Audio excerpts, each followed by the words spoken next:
बिस्मिल्लाहिर्रहमानिर्रहीम। अस्सलाम वालेकुम व्यूअर्स। आज हम बनाएंगे आपके लिए लैम का यखनी पुलाव। ये मेरी अपनी रेसिपी है और मैंने इसको अपने तरीके से बनाया है। प्लीज़ वीडियो को ज़रूर एंड तक देखिएगा। चैनल को सब्सक्राइब ज़रूर कीजिएगा, बेल आइकन को क्लिक कीजिएगा और अगर हमारी वीडियो अच्छी लगे तो इसे शेयर और लाइक ज़रूर कीजिएगा। तो चलें स्टार्ट करते हैं इसका प्रोसेस। सबसे पहले हमने आधा किलो लैम का गोश्त लिया है। इसमें हम डालेंगे 2 सिनेमन स्टिक्स, 2 जावित्री की स्टिक्स, आधा टीस्पून ज़ीरा, 8 से 10 काली मिर्च, 4 से 5 लौंग, 2 बादरान के फूल, 1 से 2 तेज़पत्ता, 3 छोटी इलायची, 1 टीस्पून सॉल्ट। ये 3 कप हम पानी डाल रहे हैं और इसे 15 से 20 मिनट के लिए हम इलेक्ट्रिक प्रेशर कुकर में लगा देंगे। यखनी हमारी तैयार है। इसे अब हम छान के गोश्त को अलग कर लेंगे। यहाँ सेपरेट पैन में हमने तकरीबन 1 कप ऑयल ले लिया है। 2 से 3 हमने बारीक कटी हुई प्याज को हमने हल्का सा ब्राउन करना है। इसको हम बहुत ज़्यादा ब्राउन नहीं करेंगे।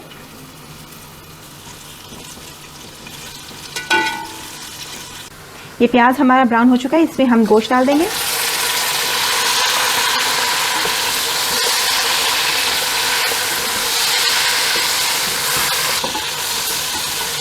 बस 2 से 3 मिनट के लिए हम इसे फ्राई करेंगे। यहाँ हमें 3 से 4 टमाटर की पेस्ट बनाई है। 3 से 4 टेबल स्पून हम योगर्ट के डालेंगे।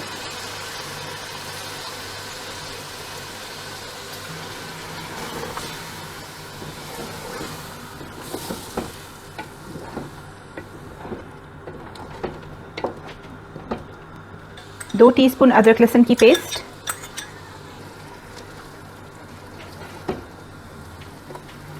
1 टीस्पून धनिया पाउडर, 1 टीस्पून गरम मसाला, 1 टीस्पून सफ़ेद ज़ीरा, 4 से 5 काली मिर्च, 3 से 4 लौंग, 1 टीस्पून ज़ीरा पाउडर,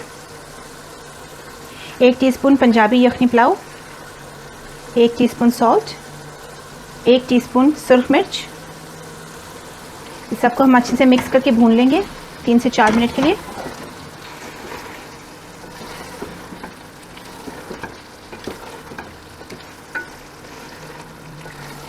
मसाला भुन गया है। इसमें अब हम 4.5 ग्लास यखनी जो हमारी निकली थी वो डाल देंगे।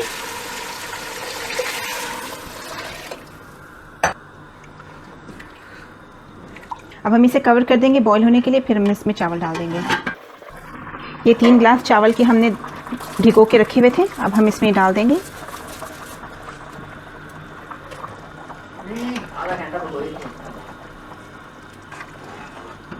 अब हम इन्हें पकने देंगे 10 से 12 मिनट के लिए। फिर हम इसे दम पे लगा देंगे। अब इन्हें 10 से 12 मिनट हो गए हैं।